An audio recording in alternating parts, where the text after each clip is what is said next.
Good morning class. पिछली video में हमने चैप्टर 6 ट्रायंगल्स की 6.2 एक्सरसाइज कंप्लीट करा दी थी, जिसमें 10 क्वेश्चंस थे।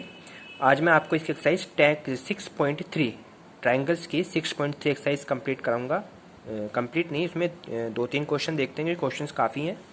चलिए, फर्स्ट क्वेश्चन है आपका, पहला दिया हुआ है क्वेश्चन, कुछ आपकी फिगर दी हुई हैं, ठीक है। 6 क्वेश्चन है पहले पार्ट में, और इसमें ये आपकी फिगर्स दी हुई हैं, और इसमें क्वेश्चन में कह रहा बताइए कि ये समरूप त्रिभुज हैं या नहीं है, ठीक है। तो कैसे बताएंगे समरूप त्रिभुज? निम्न त्रिभुजों को देखकर बताना है कि ये समरूप त्रिभुज की कसौटी पे उतरते हैं या नहीं उतरते हैं, ठीक है। तो चलिए स्टार्ट करते हैं। पहले का फर्स्ट चित्र बना हुआ है, त्रिभुज है ABC, और दूसरा त्रिभुज दे रखा है PQR।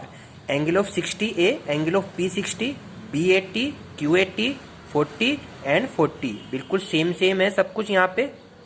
तो सबसे पहले हम समरूप त्रिभुज की कंडीशन समझ लेते हैं। पहले चित्र में एंगल ऑफ A जो है 60 है, ठीक है।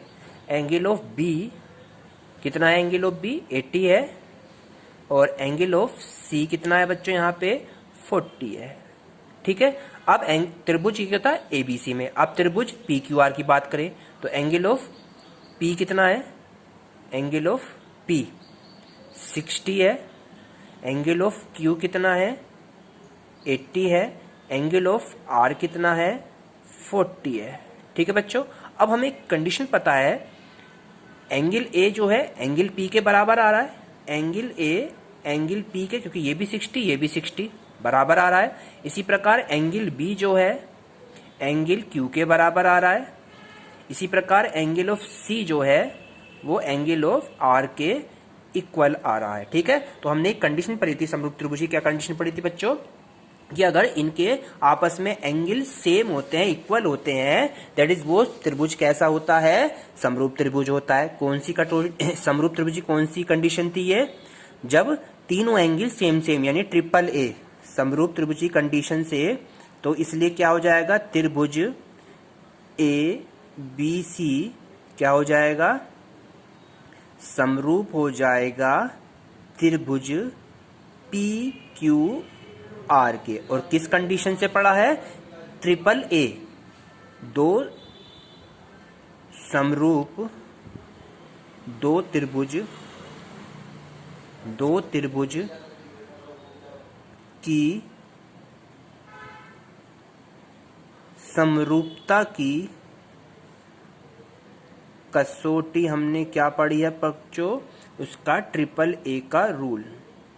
एंगल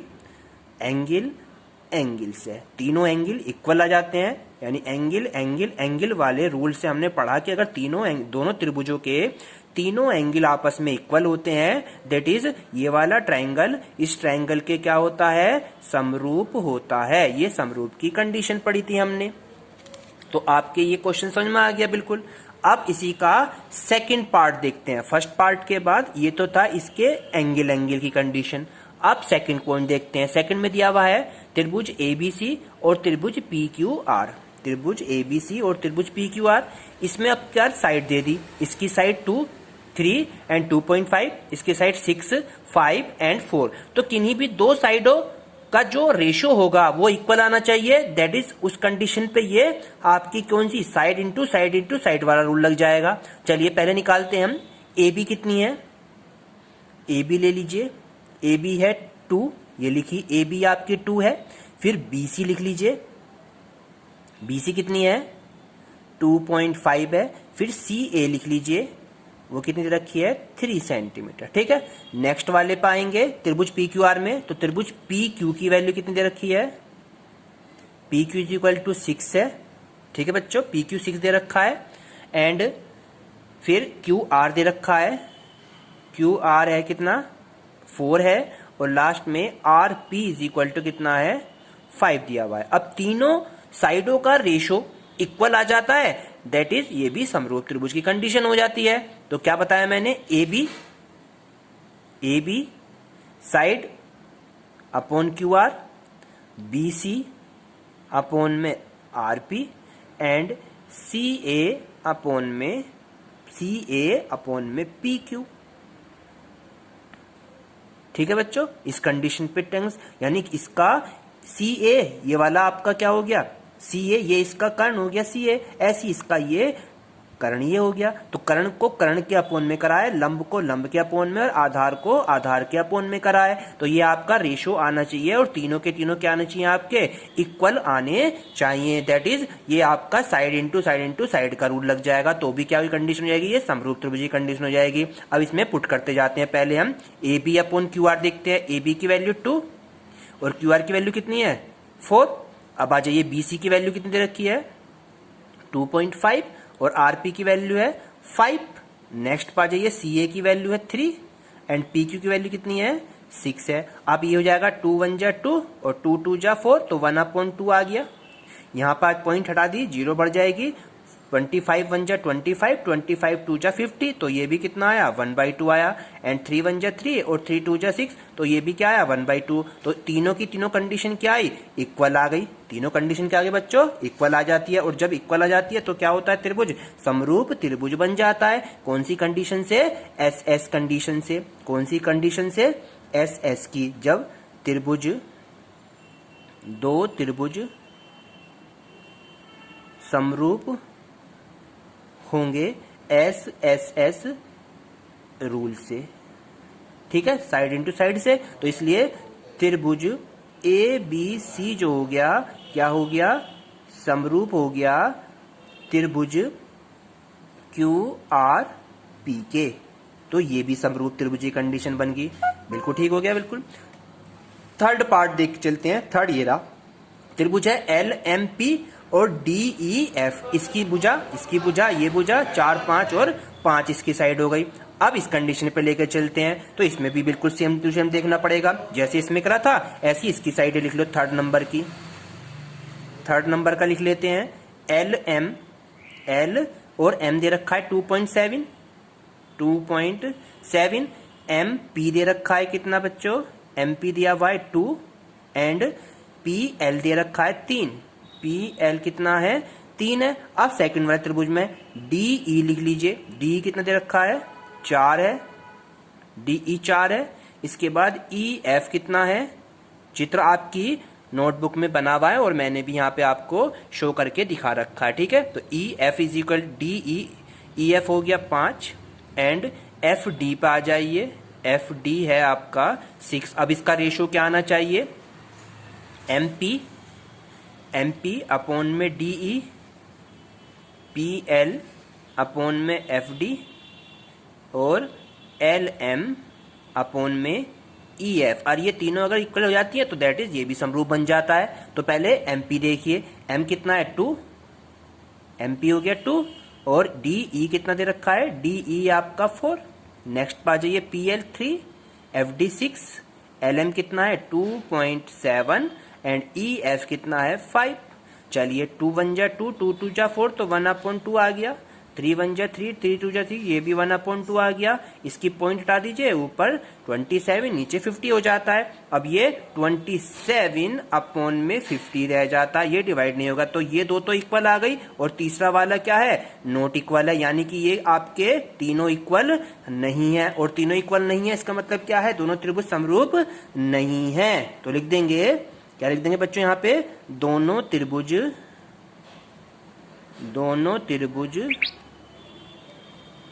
समरूप नहीं है। क्लियर हो गया आपके, ये समरूप है, ये भी समरूप है, फर्स्ट वाला भी समरूप है, सेकंड वाला भी समरूप है, लेकिन ये समरूप नहीं है। 3 क्वेश्चन कंप्लीट हो जाते हैं आपके। 4th क्वेश्चन है, 5th क्वेश्चन है और 6th क्वेश्चन है। इसमें 6 पार्ट तक हैं। चलिए 4th वाला पार्ट लेके चलते हैं। 4th वाले पार्ट में देखिए क्या कहता है, इसमें भी देखते हैं। इसमें 2 आपके एंगल हो गए। सबसे पहले इसमें एंगल ऑफ एम दिया हुआ है कितना, एंगल ऑफ एम है 70 डिग्री, तो ये हो गया 70 डिग्री। और एन और एम दे रखी है भुजा, एन एम है कितनी 2.5 दे रखी है और एम एल भुजा दे रखी है, एम एल भुजा है कितनी 5। अब नेक्स्ट वाले पे देख लीजिए, एंगल ऑफ क्यू दे रखा है कितना बच्चों, इसमें 70 डिग्री दे रखा है। भुजा क्यू आर दे रखी है कितनी, भुजा क्यू आर कितनी दे रखी है फोर्थ कर रहे हैं बच्चों हम यहाँ पे। फोर्थ पार्ट में मिस्टेक हो गई आपकी। हाँ, क्यू आर दे रखी है 10 और एक भुजा हो गई पी क्यू। ये पी क्यू वाली दे रखी है 6, भुजा पी क्यू दे रखी है 6। अब इसमें भी कंडीशन वही करेंगे बिल्कुल सेम। पहले हम दो भुजा लेके चलते हैं, अगर दोनों ही भुजा सेम नहीं आएगी दैट इज वो समरूप त्रिभुज होगा ही नहीं। समझ में बच्चों आपके? चलिए लेके चलते हैं एन एम, इसका एन एम अपॉन में P Q, N M upon में पी क्यू। तो एन एम कितना दे रखा है 2.5 और पी क्यू कितना दे रखा है हमारे पास में 6 है। पॉइंट हटा दिए, 0 बढ़ गई, ऊपर 25 नीचे 6 हो गया, 60 हो गया ना। तो ये किससे डिवाइड होगा 5 से, 5 पंजे 25 और 5 से भाग देंगे तो कितना आएगा यहाँ पे 12 पंजे 60। तो इसका आया 5/12। अब ये हो गया, ये वाली भुजा इस भुजा के ले ली। अब ये वाली भुजा इस वाली भुजा के ले लेते हैं। एम एल अपॉन में P Q, Q R, M L upon में क्यू आर। एम एल है 5, ठीक है, और क्यू आर कितनी दे रखी है 10। 5 1 जा 5, 5 2 जा 10, तो कितना है इसका 1/2 आया। अब देखिए यही दोनों भुजा इक्वल नहीं आई। जब यही दोनों नहीं आई, एन एम अपॉन में पी क्यू नॉट इक्वल है एम एल अपॉन में क्यू आर के, तो क्या हो गया ये समरूप त्रिभुज नहीं है, ये समरूप त्रिभुज नहीं है। तो ये वाली कंडीशन पे क्लियर होगी। अब इसके बाद नेक्स्ट आता है आपका पांचवा, फिफ्थ वाला क्वेश्चन। इसी में मैं आपको दिखा देता हूं, यहीं पे शॉर्ट में इसको मैं इसी में करके दिखाता हूं, ठीक है। चलिए यहां पे देख लेते हैं फिफ्थ क्वेश्चन को, फिफ्थ नंबर वाला फिफ्थ वाले पार्ट को। ये फिफ्थ का डायग्राम बना हुआ है बच्चों। एंगल ऑफ ए कितना दे रखा है इसमें, एंगल ऑफ ए कितना है 80 है, और एंगल ऑफ एफ कितना है, ये भी 80 है, ठीक है, दोनों कंप्लीट है। नेक्स्ट पा जाइए, ये वाला ए, ये वाला एफ, एंगल 80। आप यहाँ पे ए बी साइड ले लीजिए। ए बी साइड कितनी दे रखी है 2.5 दे रखी है, और यहाँ एफ डी कितनी दे रखी है बच्चों 5 दे रखी है। और यहाँ ए सी हमें पता ही नहीं है, ए सी वाली साइड नहीं पता, AC वाली साइड नहीं पता है, और यहाँ FE वाली साइड हमें पता है कितनी 6 है। तो अब क्या होगा, एंगल A और एंगल F को सेम नहीं कर सकता क्योंकि A और D के बराबर होना चाहिए, और AB और FD और AC जो है आपस में क्या है अनुपातिक है ही नहीं, क्योंकि AC और FE आपस में पता ही नहीं है। तो इस कंडीशन में क्या होगा, दोनों त्रिभुज समरूप नहीं है। तो ये भी क्या हो गया समरूप नहीं होने का है। फिफ्थ क्वेश्चन भी हो गया। अब इसका 6 वाला पार्ट और देख लेते हैं, ठीक है। चलिए क्वेश्चन नंबर 6 पार्ट इसका, फर्स्ट का 6 पार्ट। क्या चित्र बना हुआ है उसको, चित्र को पहले बना लेते हैं, डायग्राम्स को। ये आपका इस तरह से चित्र है, डी ई एफ। ये वाला एंगल है आपका 80 डिग्री, ये वाला है 70 डिग्री। आप सेकंड वाला बना लीजिए बिल्कुल एज इट इज, ठीक है। ये वाला 80 डिग्री है, ये वाला 30 डिग्री है, और इसका नाम है पी क्यू और आर, ठीक है। ये आपकी बुक्स में बने हुए हैं चित्र। अब इसको कैसे सोल्व करेंगे, समरूप त्रिभुज की कंडीशन हमें इसको भी कैसे शो करते हैं वो देखते हैं। चलिए ठीक है, अगर समरूप त्रिभुज के लिए क्या करेंगे, नेक्स्ट कंडीशन त्रिभुज डी ई एफ की बात चलती है पहले, ठीक है। त्रिभुज डी ई एफ, त्रिभुज डी ई एफ में सब वैल्यू इसकी लिख लीजिए। एंगल ऑफ डी कितना दे रखा है बच्चों, यहाँ पे 70 डिग्री दे रखा है।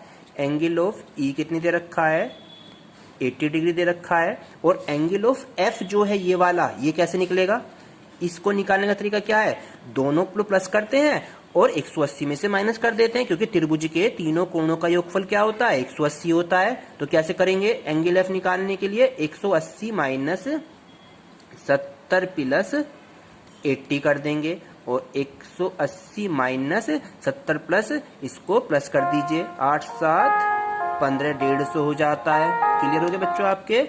अब 180 में से 150 का कितनी डिग्री आ गया, 30 डिग्री निकल के आ जाता है। ये हो गया आपका एंगल ऑफ एफ निकल कर आया। अब त्रिभुज ले लीजिए पी क्यू आर को ले लीजिए, त्रिभुज पी क्यू आर में बिल्कुल सेम एंगल ऑफ क्यू कितना है 80 डिग्री, ठीक है। एंगल ऑफ क्यू 80 डिग्री हो गया, एंगल ऑफ आर 30 डिग्री हो गया।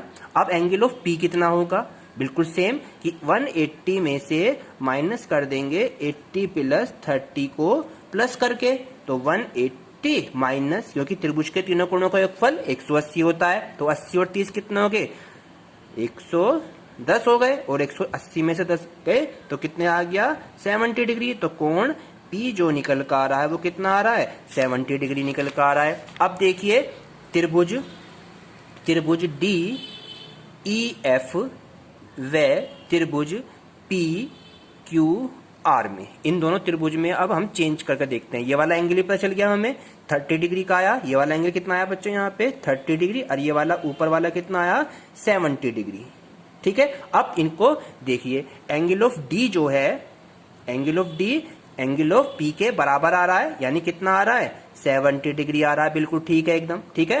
एंगल ऑफ E बराबर आ रहा है एंगल ऑफ Q के, यानी कितना 80 डिग्री आ रहा है, और एंगल ऑफ F बराबर आ रहा है एंगल ऑफ R के, सॉरी एंगल ऑफ F बराबर आ रहा है, ये Q है यहाँ पे बच्चों, क्या है Q, और ये क्या है यहाँ पे एंगल ऑफ F जो है एंगल ऑफ किसके बराबर है R के, ये कितना आ रहा है आपका 30 डिग्री। अब देखो तीनों इक्वल आ रहे हैं, D P के बराबर, E Q के बराबर, F R के बराबर आ रहा है। तो इस कंडीशन पे क्या है दोनों त्रिभुज, ये कौन सी कंडीशन से हो गई, बुझा एंगल वाले दो त्रिभुज की कंडीशन हो गई A और A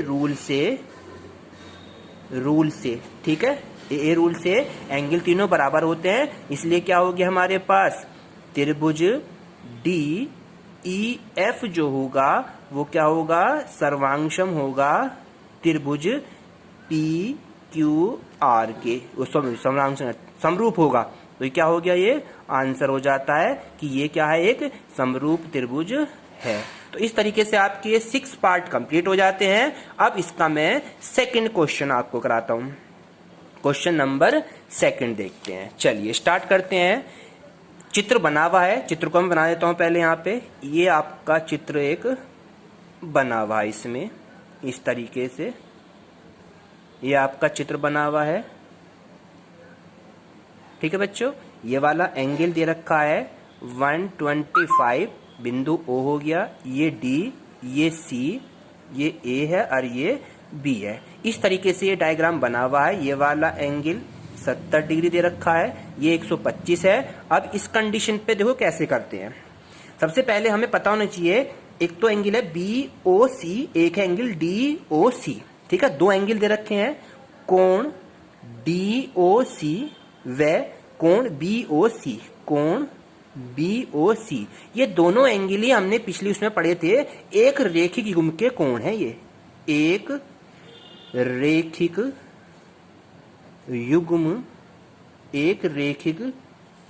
युग्म के कोण है। जब एक रेखिक युग्म के कोण का मतलब क्या है कि एंगल ऑफ BOC और एंगल ऑफ DOC, अगर मैं इस पूरी को लाइन को ऐसे ड्रॉ करूंगा तो ये एक सरल रेखा हो गई, और इस सरल रेखा पे ये वाला जो कोण पूरा बनेगा वो कितने का होता है 180 का होता है। तो अगर इस DOC को फाइंड करना है हमें, तो इसमें कई सारी वैल्यू फाइंड करनी है। इसमें मान दे रखे हैं ये दोनों, एक तो ये वाला एंगल दे रखा है कौन सा ODC दे रखा है, एक तो इसने एंगल ऑफ CDO ज्ञात है, CDO ज्ञात है, एंगल ऑफ CDO दे रखा है 70 डिग्री का, और एंगल ऑफ BOC दे रखा है, BOC कितना दे रखा है 125 दे रखा है, ये हमें दिया हुआ है। और हमने क्या बताया अभी बच्चों आपको कि हम जानते हैं कि ये जो कोण है BOC और एंगल ऑफ COD, ये दोनों एक रेखिक युग्म कोण है। रेखिक माना एक ही रेखा पे बने हुए जोड़े हैं, तो ये वाला पूरा जो एंगल होगा ये यहां से लेकर यहां तक ये पूरा होगा 180 में से 125 को माइनस कर देंगे तो ये जो एंगल है ये वाला ये हमारा फाइंड हो जाएगा। समझ में आई बच्चों क्या लिखा मैंने, क्योंकि हमें पता है कंडीशन है ये रेखिक युग्म की कि angle of DOC angle of DOC plus होता है angle of BOC। Angle of BOC किसके बराबर होता है? 180 डिग्री के। ये रेखिक युग्म की कंडीशन है। क्या बताया? एंगल ऑफ DOC और एंगल ऑफ BOC ये पूरा रेखिक युग्म का बनेगा। यहाँ एक सरल रेखा पर बनाया गया कोण रेखिक युग्म कोण कहलाता है। एंगल ऑफ DOC हमें फाइंड करना है, ये एज इट इज रख लीजिए। और BOC कितना है? 125 है और 180 एज इट इज रख लिया। Angle of DOC as it is और 180 में से 125 इधर आके माइनस हो जाएगा और 180 में से 125 को माइनस कर देंगे तो कितना आ गया आपका? 55। ये आपका हो गया DOC, यानी जो एंगल बना ये वाला, ये 55 का एंगल बन गया है। इतनी हमारी क्लियर होगी बात, समझ में आई? अब हमारे पास 3 इसमें एंगल ज्ञात करने हैं। एक तो कह रहा है एंगल ऑफ DOC फाइंड करिए, ठीक। दूसरा कह रहा है एंगल ऑफ DCO फाइंड करिए और थर्ड कह रहा है angle of OAB find. 3 angle हमें फाइंड करने हैं। तो फर्स्ट वाला तो हमारा फाइंड हो गया 55 डिग्री। अब हमें कौन सा ज्ञात करना है? DCO यानी ये वाला जो एंगल है ये ज्ञात करना है। और ये बन गया एक त्रिभुज और त्रिभुज के तीनों कोणों का योगफल क्या होता है बच्चों? 180 होता है। तो angle of DOC plus angle DOC हो गया plus angle of DOC plus angle of CDO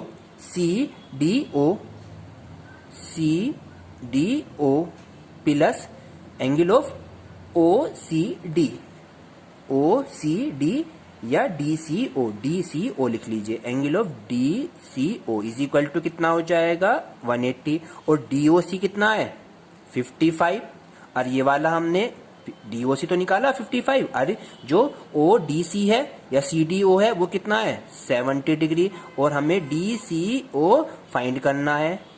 180 as it is. दोनों को प्लस कर दीजिए, 55 और 70 को प्लस कर देंगे, कितना हो जाए? 55 70 125 हो जाता है। और 125 इधर आके क्या हो जाएगा बच्चों? यहाँ पे माइनस का हो जाता है।